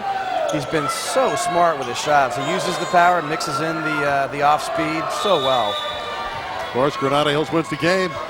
It's all over, and the Highlanders would remain unbeaten. Tremendous dig by Nakpan Sur, but his team can't finish, and Taft has the point. That hurts, both literally and figuratively, as we see him getting up slowly. You know, Jason Yang, boy, you got to bail your teammate out. He just laid out for that one, and I'm sure Yang feels bad about it. Being consoled by his teammate Earl Kim. But Nak Pansur going to stay in there. Norze with the jumper. Yang blasting it off the block attempt of Evans. Point Granada Hills. Jason Yang, what did the ball do to you? He's just absolutely vicious to that leather. Look at this. Ripping it. Oh, my goodness. Oh, Evans, timing-wise, very good. Just too much heat. Dute is blocked. This could be ugly. Yang dropped it on the other side. Here comes Malal, and he put it into the net, and it's a point for Granada Hills. Well, Granada right back into it, just like that. Mogilevsky put it in play. There's Arthur. And he served it long. A little too much air under that float, Arthur. The Russian Rocket. You like that nickname. That's I like like the fourth that, yeah. or fifth time you referred to that. Especially when you watch this guy hit. Boy, he does. He's got a little bit of a rocket for an arm. You like that, or you mean more than the Kiev killer? You know, with the kills that he puts down? And speaking of putting it down, nice job by Leo De Vera, junior middle blocker, a most improved player on Tom Harp's team. Yeah, De Vera, very smart play here. Just right through the seam. Nothing big. Yum-yums right there in the donut. Garwal and the Highlanders looking to tie it. Wall from the deep court. Yang going cross court. He's got it. We're even at 5. Nice piece of setting there. It gives Jason Yang an outstanding angle. He's got all the choice in the world here. He chooses angle, catches the line. What about his future? What about Jason Yang at 6'2"? Can he play at the next level? Oh, he certainly can play at the next level. You know, the question is going to be for him is, does he stay as an outside hitter? That's a ball that handcuffs Sean Sasunas. And Granada leads on the ace by Akmel Garwal. Yeah, Sasunas has had a bit of a tough match here. He's made some very critical errors. He is the team captain. He's going to need to step up and steady his team, and that's going to start with the pass. You can be sure both these teams will be highly seeded in the city tournament. We'll have the city championship match for you on LA 36 and KLCS. May 19th is the date. They play that at Cal State Northridge, and with these West Valley League teams being represented, if they get there, they would have huge crowds. There's Mike Kim with help from De Vera putting it away on the roof. Well, I tell you what, you know, the West Valley is sort of the ACC of boys volleyball, but as we saw in the tournament this year, no ACC. Let's see if that's true for the West Valley in the Final Four. Don't forget Chatsworth, though. Chatsworth has won this title 4 years in a row. Another violation, double contact on Taft. They're down 8-5. Granada Hills has rallied back. You know, Chatsworth has the most dominant player, perhaps, in Cody Lowe, 6'8", middle blocker, who's an unbelievable player. Oh, he's a game changer at 6'8", and not just 6'8", but with the talent, the skill he has, he can absolutely change a game. And, you know, I think the secret of success against Chatsworth, and obviously we saw Taft was able to pull off a victory against Chatsworth, is you've got to just give him his points and try and work on the rest of the team. And that's what Mercado said he did. It was amazing about their win against Chatsworth. They won it in 5. In the 2 games they lost, they got pounded 25-10, 25-10 in games 2 and 3, and were able to overcome that. We'll see if Armand can come up with some kind of solution to that other team on the side of the net that's so mature from Granada Hills. And you ask yourself, when they get Josh Chong back, their 6'4" All-City player, how good will Tom Harp's team be? Well, you know, I mean, one can only imagine, and their middle has been very strong with Mogilevsky and De Vera so far, but you bring Chong back into the picture, they are pretty close to unstoppable. Well, Chong is in the picture. Unfortunately, he's not on the court. There's a good look at Josh, another great student athlete. great GPA. And a smart move, shoot it through with Sean Adut. Yeah, well, and we also have to remember, too, that on the other side of the net, Garrett Green is missing for the Toreadors, and his presence would really have a major impact on this match. So we're not seeing either team at full strength here. Nonetheless, we just see Granada with so many weapons. Granada is the best in terms of balanced team in city volleyball this year. Kim had it blocked back. Yang, a little lackadaisical there. You don't see that often from him. Yeah, an unusual, uncharacteristic mental lapse. I mean, you got to put that ball into the corner there. He just kind of lets it slip off his hand. Taft right back into the picture. Kalanji with that short serve. And a lift on Granada, and suddenly Taft has rallied to tie it. Yeah, Garwell trying to slip his hand in there, get under the ball, and unfortunately he carried it. Sam Crutcher right on the net there to call that play.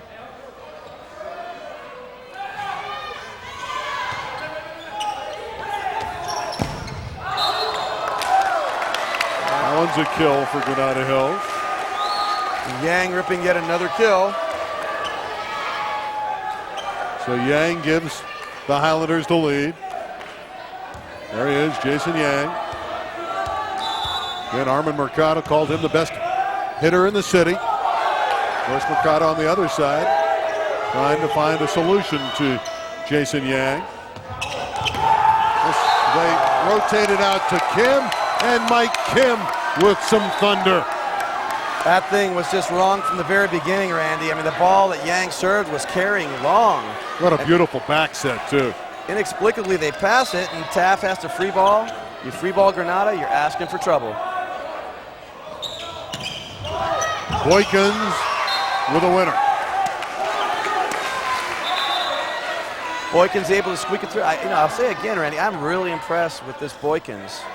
Evans, too, actually. I mean, for having so little volleyball experience, they've really, really done a great job tonight. And again, we're seeing them against the elite players in the city. On an average night, you could see that they could be dominant. Great serve. We're tied at 10. We were tied at 10 in game one. Right now Granada Hills has a 2-love lead, but these are hotly contested battles. Absolutely, but it just seems like every time Taft gets a little closer, Granada has got the answer. Rahimian serves that one wide. He thought he had an ace. He thought he nailed the corner.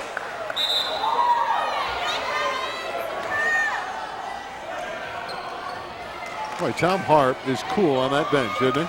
Doesn't show emotion. He is. He's relaxed, calling out his serving location. I think he feels confident at this point.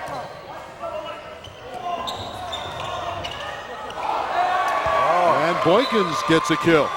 Huge break for Taft. Taft was totally dissembled on that play. Boykins just kind of slapping it across and getting the tool off the back row. I think if you're Granada Hills, you need to take this team out in 3. You do not want to give Taft any momentum and give them the mental belief system that they can beat you. Because right now Granada Hills has the advantage, the mental advantage, but there's a block by Boykins. And if Taft can get over that hump and win a game, it can be very tough for the Highlanders. Well, you couldn't be more right about that. Taft is going to be, they're a solid athletic team, but they're going to be winning or losing this game based on their emotion. And right now, if they can swing it in their favor, watch out. Just long on that serve by Magbitan. Just seems like every time Taft is just about to scratch out a little bit of a lead and get some separation, Granada Hills is able to answer one way or the other. From the deep court, Earl Kim with a wonderful dig. Boykins, too much air on that one. Easy for Granada Hills to read that shot by Boykins. Another nice back set. Still alive, off the net. Boykins kept it alive. Mogilevsky can't get it. Now a free ball for Taft. And a block on Malal by Arthur Mogilevsky. Mogilevsky. The Rocket, the Russian Rocket. Miscommunication on the attack. He whipped right through it, but there he is to seal the block. Oh, he's pumped. He's feeling it. Arthur Mogilevsky. 13-12, and Taft just can't quite get over the hump. 4 contacts on the Toreadors and another point for Granada. And again, you know, in a match that's close like this, 25-21, 25-20, every little mistake like that just burns you.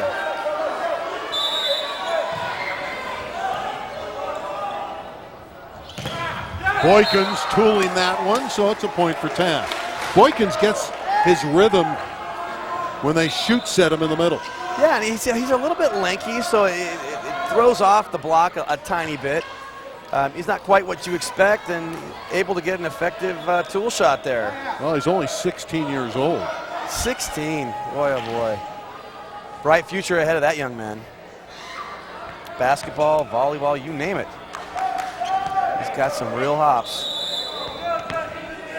Justin Burris trying to bring Taft back with that float serve.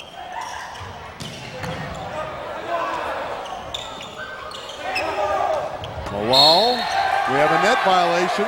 It's on Mogilevsky. Point Taft. It looked like it might have been Chris Nakmansour on the outside who grabbed it, but unfortunate for Granada there. Let's see if Taft can get over the hump. Not this time. Mogilevsky is roofed by Sean Adut. And there's the emotion of Sean Adut. Timeout. Granada Hills, Sean Adut gives Taft the lead. Let's take another look at that. Not happy about this. There's the block, no coverage. Oh boy, and Sean Adut, the chosen one. He's happy about that. The one with the raised arms all the time. Well, he's got a reason to celebrate on that play. He just shut down one of the best players in the city, mano a mano. It's funny, you look at some of these guys at Taft. Adut is 6'3" and 145 pounds. I mean, how many people do you know that are 6'3" and 145 pounds? Well, volleyball players and swimmers, I think. That's about it. And Garrett Green, who's been ill and not here tonight with the bronchitis, is 6'8" and 188. Well, if he's gotten sick, he's probably down to 180. I think with the illness, he dropped to 188. Well, Taft gives away the point, and now we're even again.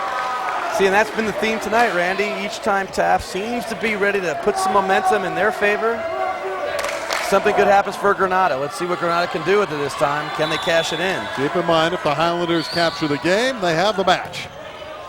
And they retain a perfect season, and now Adut misfires. And the Highlanders lead 16-15.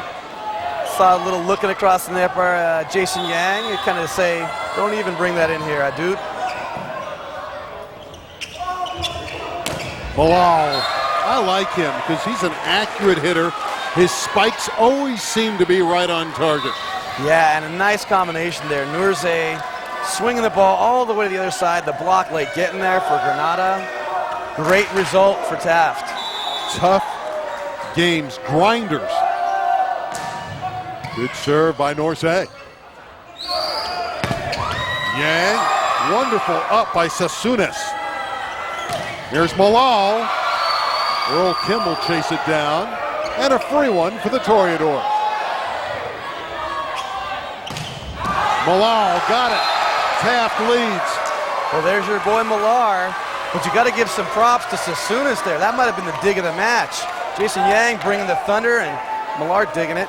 Well, Malal is a very good hitter.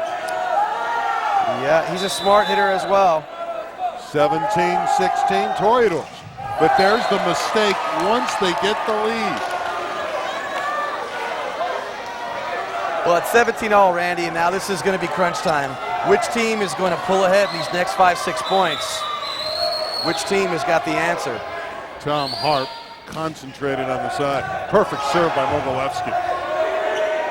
It should be good for Granada.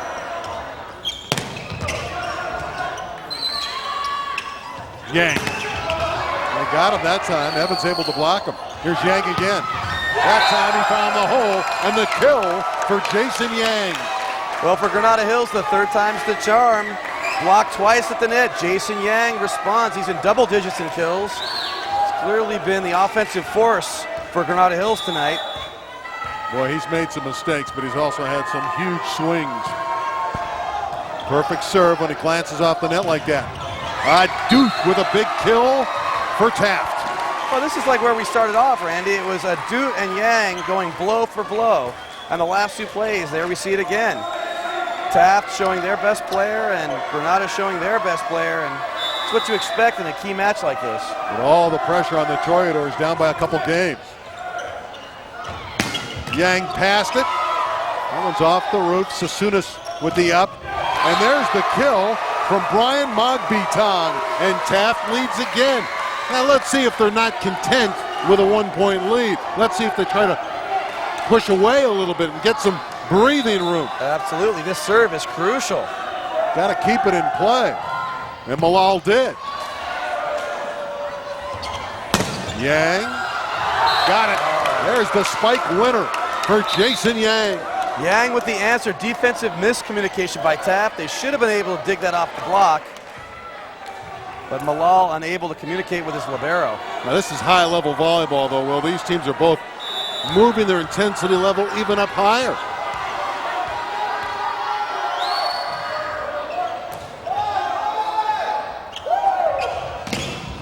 Magbitang again. He has come up big. Brian Magbitang. And Taft leads by 1. Magbitang with a big kill there. A little bit of a defensive lapse by Jason Yang. I thought he might have been able to extend out and save that play. Number 6, the libero there, Sasunas, has really played a wonderful game 3. Oh, absolutely. That dig on Yang was amazing. Kalanji serving. And Yang able to tool it. And we're even again. Yang is certainly the go-to guy for Granada now that he's in the back row. Can Granada in this rotation finish it off? They've got 5 points for the sweep. 20 is the tie. Boykins make it 21. Our scoreboard was ahead of everything, and they were right on. This is Granada's best shot right here, this best opportunity. Yang is in the back row. They haven't shown a big willingness to set him back there. How about Boykins, though, in crunch time, hitting it over De Vera. Boy, Boykins, he seemed like he was about 3 feet over the net there. That's not fair. Life is not fair, Will. I want to jump like that. We hear you jump like that at your players at Verdugo Hills. Sometimes. Well, let's see if Taft can build any kind of breathing room. That one comes back finally. Mike Kim is roofed, and Taft by 2. This is a killer rotation for the Highlanders. Mogilevsky and Yang are in the back row. And we've got Boykins in the front row for Taft. Taft should seal this right here. Rahimian serving. That one's down, and a beautiful kill for Leo De Vera. Huge for De Vera. That gets to Mogilevsky in the front row. Changes the whole complexion of this. Granada Hills can now hope for a 3-game victory. Russell Ilje, a back row specialist, number 6, will come in at serve, a transfer from Monroe. Well, this is where Taft has come apart in the first 2 games. Can they stand the heat right now? Well, Taft has seen the lead slip away. Magbitang's spike went long. We're even at 22. It's crunch time, and you've got to believe your team can respond in crunch time. So far, Taft has struggled in crunch time. Ilje serving. Boykins got it. Taft, 23-22. Javel Boykins has been very accurate in this game. Yeah, that's just beautiful for him. He's got Harp off the bench, taking a timeout. Look at that crush. Let me tell you, the block did a good job there. They were up there in unison, and Boykins beat the blocks. Yeah, and not only did he elevate to a point where it made it difficult for the block, but he also turned his swing, which is a mature play. I mean, that's something you just don't expect to see out of a guy who hasn't been playing for that long. So credit Boykins for the tremendous intelligence and athleticism. Randy Rosenblum with Debbie O'Meara and Will Reinhardt. at the John Furlong Gymnasium in Woodland Hills, California, on the campus of Taft High School for a good one tonight in the West Valley League with Taft and Granada Hills. The Highlanders up 2 games to none, winning 25-20 and 25-21.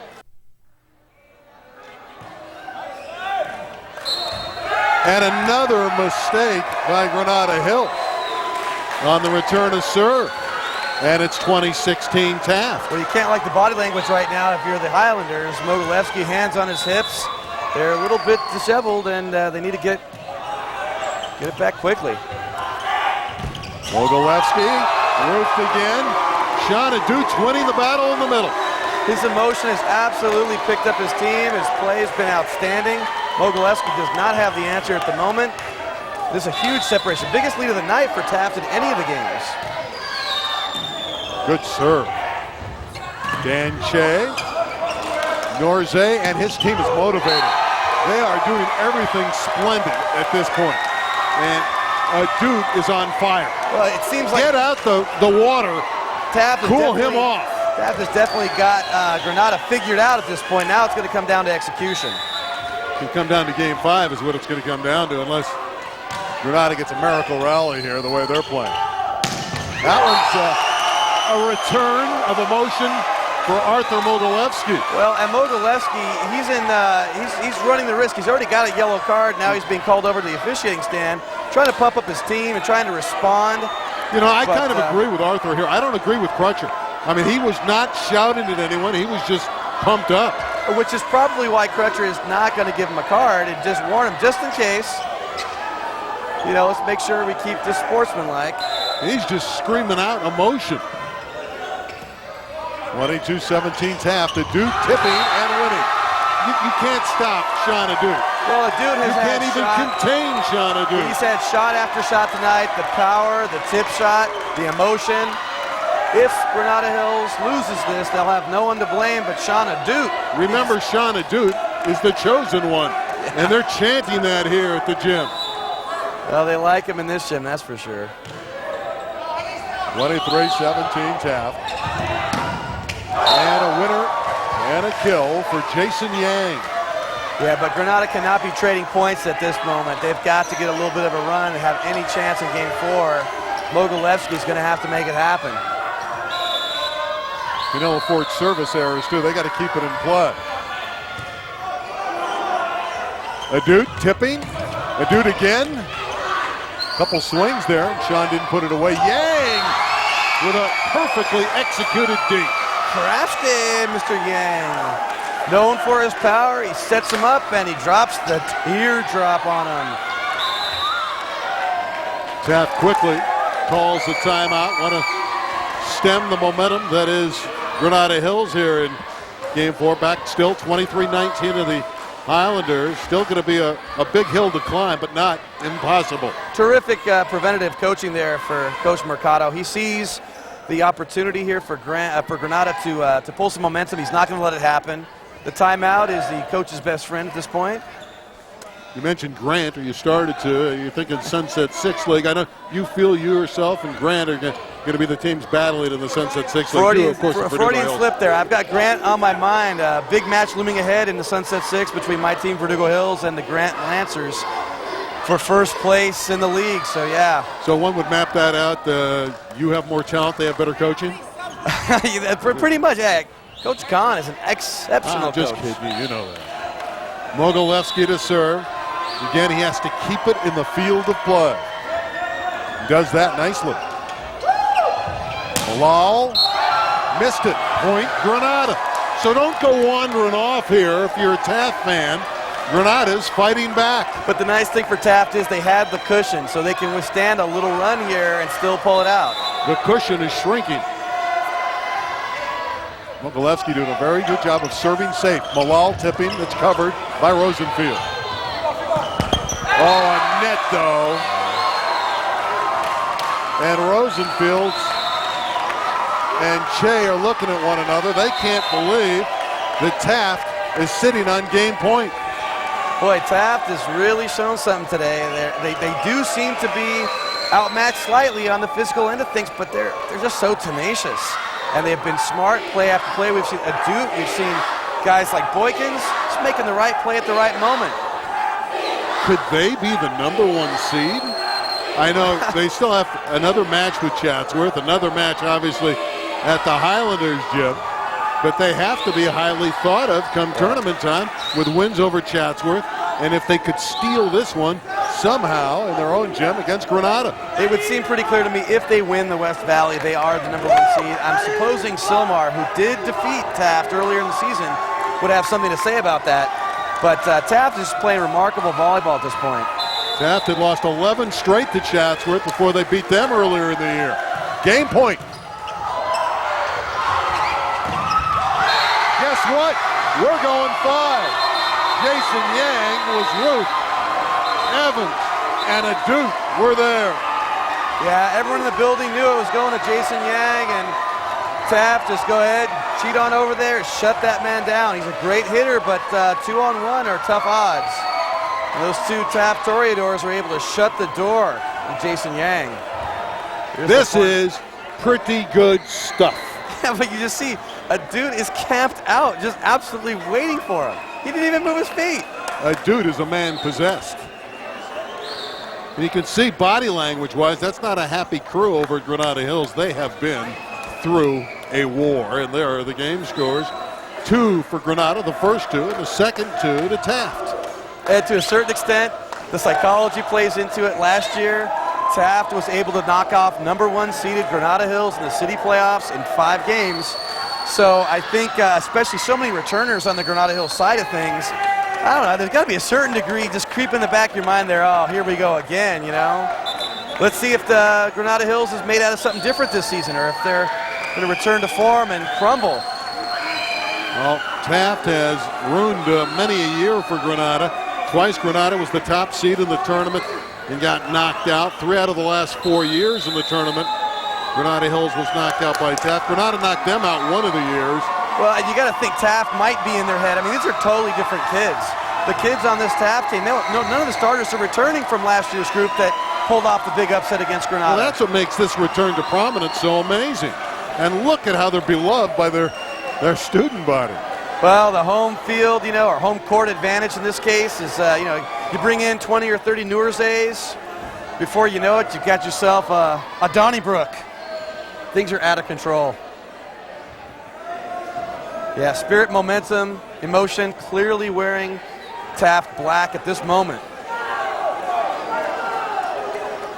Well, you can see the Highlanders. No, it's down to 1 game, up to 15. That's it.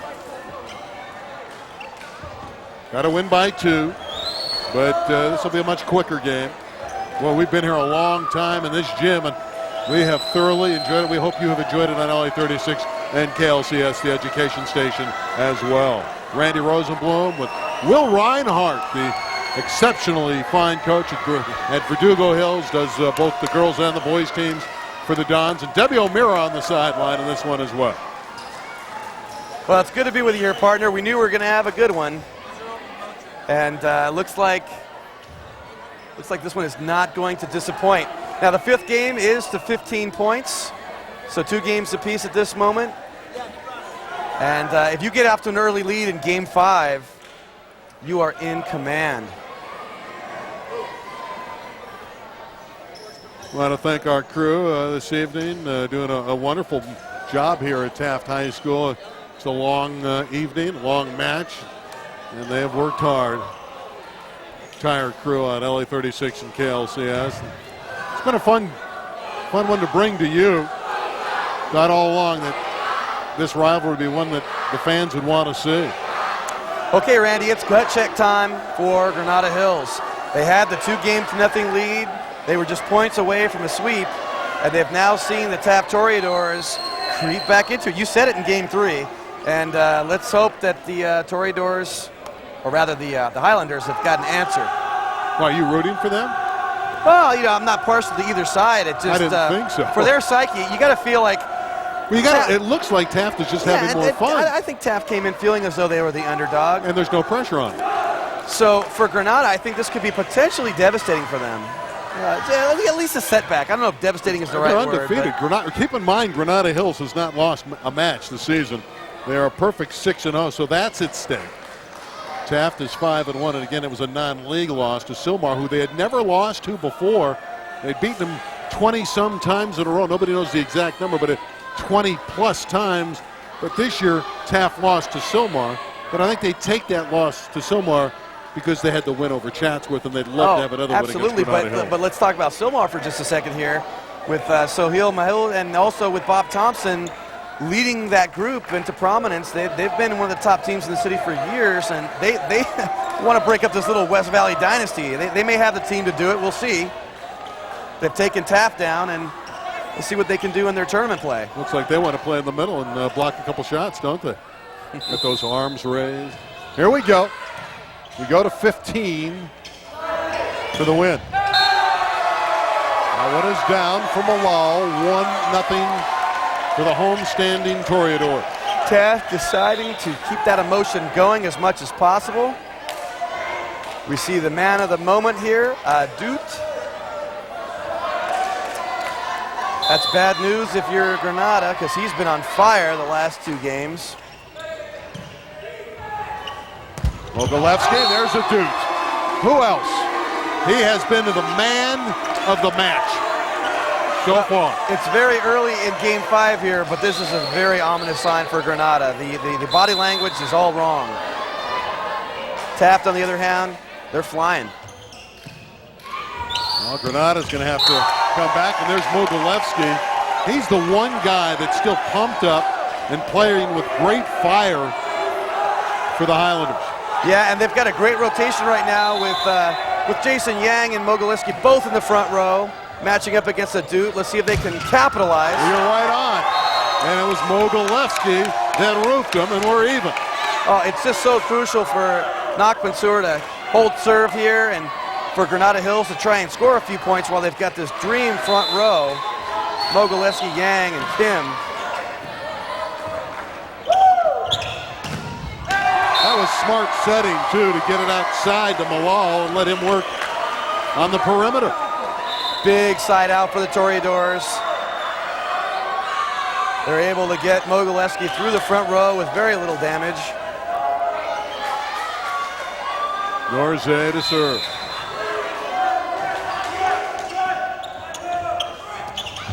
Mogilevsky got it. That was on the line. Ball catches the line. And a point for Arthur and a point for Granada Hills. And now Mogilevsky is carrying all the scoring for Granada Hills. He has all 3 points. Yeah, but he's just rotated to the back row. So it's going to be on Jason Yang now to try and get this for the Highlanders. Dute. He's too good, isn't he? Well, Dute's just got so many shots. And so, you know, they go up with a big block, and he just changes his mind midair and decides he's going to put the little tip shot. He has long arms, and they seem to extend. He's got extenders on those arms. There's a lot of frustration on Jason Yang on that play right there. He felt his defense let him down. They need to cover that shot. We're even again. Nurze reaching out ahead. Coaches always teach their players don't reach. He had support behind him, and the ball caroms off his arms. A marathon match at You can Taft see Evans High School. is in position here, and Nurze just kind of cuts him off.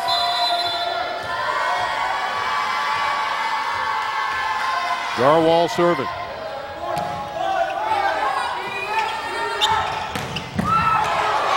Tremendous up by Earl Kim on the Mogby Tong, a spike attempt.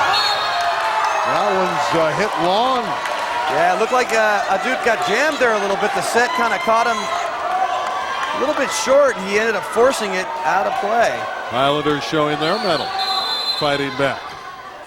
Looked like they were dead in the water. But this game did not start out very well for them. Pressure on Taft High School right here, and a Dute answers. Boy, every time they're in trouble, Shauna Dute, the chosen one, comes through. Well, and now a Dute's going to rotate out, but, you know, there's Boykins coming in, and Boykins has had a huge match himself. One would ask, why not Boykins and a Dute together, Will? Well, I mean, they're clearly the two best hitters, and it gives you an option at all times. You put them together, and you're going to have to face several rotations without your best stuff on the court. Yang. A handcuffs Evans. Yeah, and the other thing is that Taft is not as deep as they have been in years past. So you kind of have to stretch your resources as far as you can. That's what Coach Mercado is doing by running these two guys opposite of each other. Boykins. He's been sharp since the middle of game 3. They're a terrific 1-2 combination. You know, when one's out, the other one's there, and here we see Boykins again about to unload on the Granada defense. He's over the block. No answer for Granada. He just plays above you.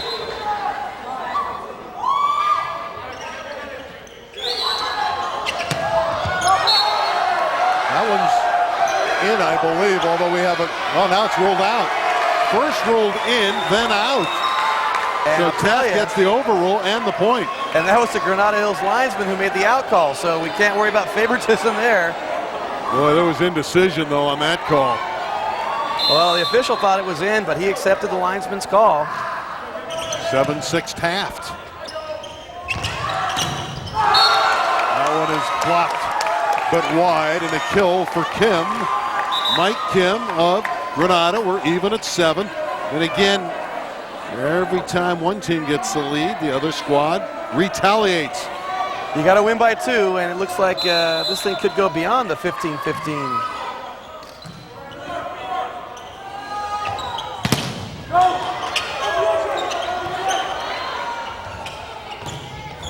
Mike Kim with another kill. Point Granada Hills. Mike Kim just swimming along there. He's got a real nice touch on that swing.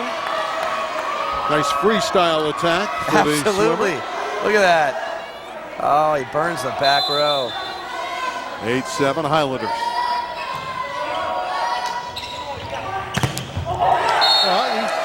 Granada Hills just got a point, so Mogbitong said it's our turn, and we're back to even again. Absolutely, and you know, we focused a lot on Boykins and Adut, but Taft is not that one-dimensional. They've got more offense. There we see Mogbitong just banging it from the right side. Off the Granada block. 8 is the draw. Now Consur is roofed. Norze, the center, got him. Yeah, it looked like Kim and Mogilevsky got tangled up a little bit. Ball blocked in the net. They could have picked it up, but there's some miscommunication between the two Highlanders, and out of bounds she goes. Mogbitong serving.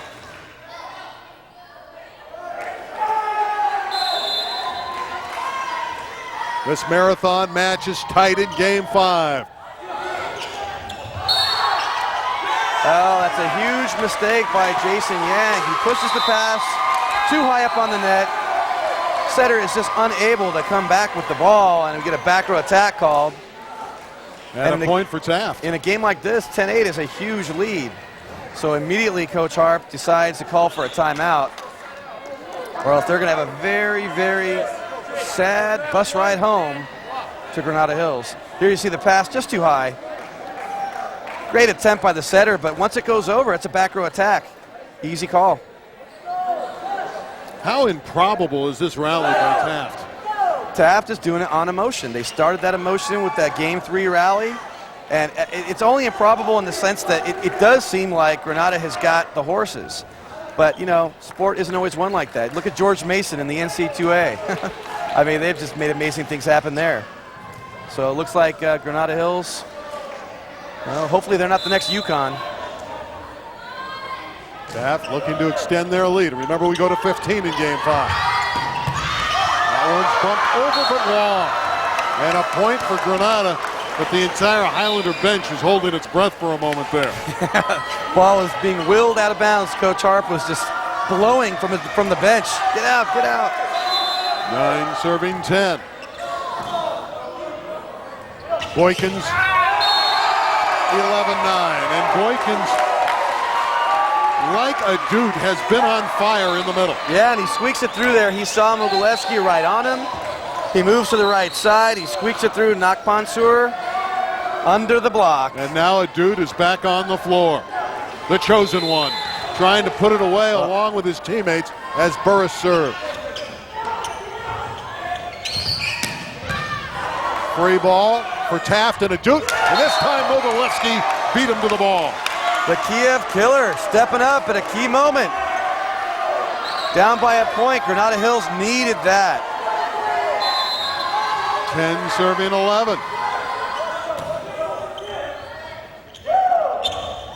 Malal is blocked. Somehow Taft able to get it back over though after the initial block. Yang and a Duke saved it and tried to put it away. Yang, Malal with the dig. Good court awareness by Yang. Jason Yang, absolutely in the middle of that. Boy, he just stepped up so huge. He made several key attacks. Watch that ball carry out. French fries on the scoreboard, 11-11. French fries on the scoreboard? Yeah, you see the 1 and the 1, and then the 1 and the 1. They kind of look like French fries, Randy. Okay, I'll buy into that. I'd never heard that before. You use that at Verdugo Hills? Is that some kind of code? Though I have to give credit to Mike Soto for that. He's the coach over at Valley Alternative, and he does announcing for Pierce College. It's his call. I have to admit my thievery. Well, whatever it is, it's 11-all any way you size it up. And we go to 15. You must win by 2. This is game 5. Winner takes the match. We've been going at it better than 2 hours, nearly 2.5 hours. A couple of heavyweights duking it out in Woodland Hills. And the other thing is, it's getting kind of close. This game is real neck and neck. Malal set, got it through. The kill for Malal. Taft has the lead, 12-11. Malal, a real unsung hero there, getting a big hug from a dude. He's come up with some huge kills in this match. Well, Will, we saw a great match with Taft losing to San Pedro in the girls' final in 5. We got another good one here tonight. Taft volleyball, it's exciting. Norze's jump serve is long, and we're even again. Norze, say it isn't so. Oh my goodness. These guys have got to do something here. It's getting past my bedtime, Randy. You go to bed early, don't you? Well, you know, early to bed, early to rise. Here's Mogilevsky serving. Adut. Mogilevsky will run it down. Rosenfield setting. Yang kills it. And Granada has the lead. 2 points from the match.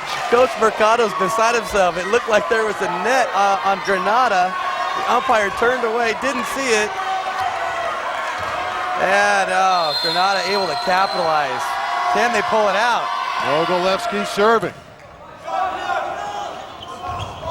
Malal got it. Why was the court so available for Malal? Nobody home. That's just a terrific set by Norze. He's able to find the hitter. No one expected it going to him. You got a dude sitting out there. Granada Hills absolutely camped on a dude. And they paid the price. Oh my goodness. How open that court was. We're even at 13. Malal serving. And he kept it in play. Kim with a nice pass. Yang is woof. Match point Taft. Wow, Evans is a part of that one. Anthony Evans teaming up with a dude. It's nice to have a 39-inch vertical leap in your repertoire. Look at this, Jason Yang, the man you want hitting the ball. Oh, but Anthony Evans is shutting him down. That's crazy. Match point for Taft, and look at the joy. They still need one more.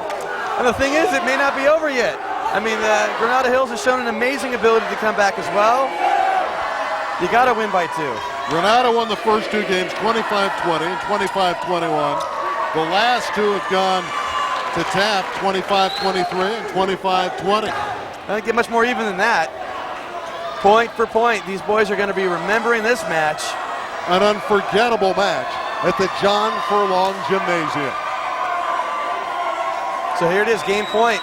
Match point. Match point. Who do you go to? Jason Yang? Let's see what Malal does with the serve. He keeps it in play. And it's a kill for Devera, and we're even at 14. The pass is off. Eric Rosenfeld making lemonade out of lemons. Putting that ball into Devera. Tied up at 14 all. How about a big kill for the middle blocker, the junior, Leo Devera. It's a good thing I don't have high blood pressure, Randy. This game's getting too exciting. Got to win by 2. A dude is dug by Earl Kim. chance for Granada and Yang. He did not put it away. Duke tips it. Earl Kim saves it. Long rally. Duke again. Tipping. Got it. Match point again for the Duke and the Toreador team. No faulting either team on that play. Amazing play by Kim to save it by the bench. And then Duke, thank you very much. I think I'll just tip it over this double block. Again, that ability for him to stretch. Well, he had Granada set up perfectly. Match point number 2 for Taft. Kalanji. Boykins back in for the Toreadors. The junior puts it in play. But Taft has stunned Granada. All game.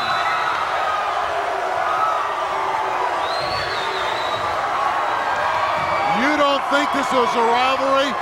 Look at that picture. Boy, that number 1 seed isn't looking too unthinkable right now. Huge upset victories over Chatsworth and Granada. Give Taft all the credit in the world, beating the top team in the city after dropping the first 2 games. And JaVale Boykins, who made a critical mistake but turned around and then made a big kill in game 3. That kill at 23 all ignited his team, and then he got the roof that finished it off. Huge victory. If you're Granada Hills, you know, you regroup. They went to their go-to guy, Jason Yang. He wasn't able to deliver on that play. However, it's only their first loss in the season, and I'm impressed with this Granada team. I mean, they may have come up 2 points short tonight. They'll live to fight another day. Especially if they can get their great middle blocker back, Josh Chong, who's out with a bad left knee, and they expect to get him back in the next couple of weeks. What a marvelous match. Disappointment for that guy, Arthur Mogilevsky. He played a magnificent match, but his team comes up a little bit short. Well, high school volleyball at its finest, they're competitive. Look, Mogilevsky wanted to win this match more than anything, but there was just too much Adut.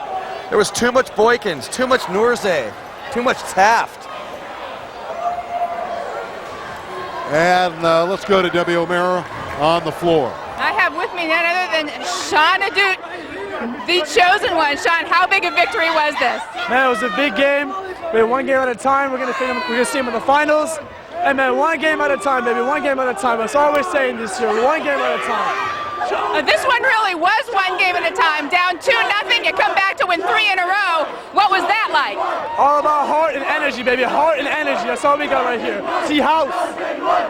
What did the coach tell you to keep you guys in and bring you back? All that energy, baby. That's what we do in practice. We work hard. We do good in practice. How we do. And it paid off for you today. Thanks very much. Thank you. Randy Will, back to you. You know, it's interesting. They rallied from 2 games to 1 down against Chatsworth after getting clobbered in games 2 and 3. They rallied 2 games down here against Granada Hills, and there's still a long way to go in this season. And Taft is by no means a clear-cut favorite, but they have sent a message that they are in with the big guys. Well, that's the intangible. You know, Taft brings it every single game.